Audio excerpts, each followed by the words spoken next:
వేదికను అలంకరించిన పెద్దలందరికీ మరియు వేదిక ముందున్న పెద్దలకు, రైటర్స్, ఎడిటర్స్, కాలమిస్ట్ అందరికీ కూడాను నా హృదయపూర్వక వందనాలు. అండ్ రేపటి కోసం సభ్యులందరికీ, కుటుంబ సభ్యులందరికీ కూడాను అందరికీ శుభాకాంక్షలు.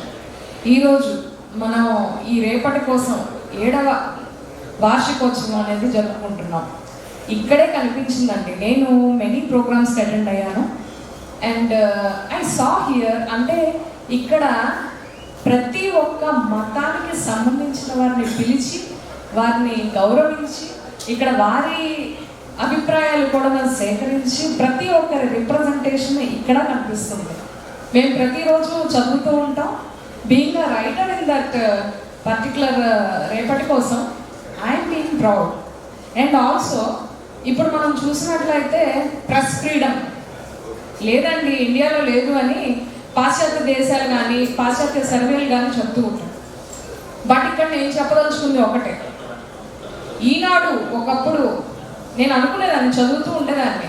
I was reading many papers and books and like that. చదువుతున్నప్పుడు ఈనాడు మించింది ఇంకోటి ఉండదు అని చెప్పేవారు.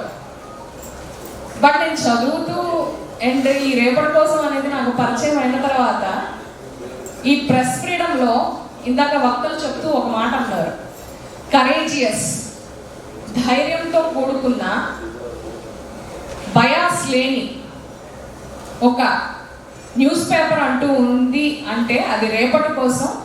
అది కూడా ధైర్యంగా, నిర్భయంగా నిజాన్ని ప్రజలకు తెలియజేస్తూ ఉంది.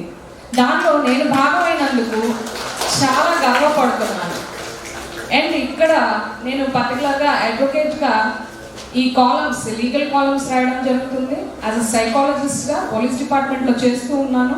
వివిధ రకాలైనటువంటి ఇష్యూస్ చూస్తూ ఉంటాము. రియాలిటీలో అవి రాయడం జరుగుతుంది.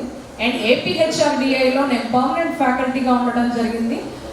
కాబట్టి అక్కడ ఉన్న సోషల్గా జరిగే ఒక అంశాలను కూడాను దీనిలో నేను అవకాశం ఇచ్చినందుకు పెద్దలందరికీ కూడాను పేరు పేరున కృతజ్ఞతలు తెలియజేయాలనుకుంటున్నాను. జై హింద్.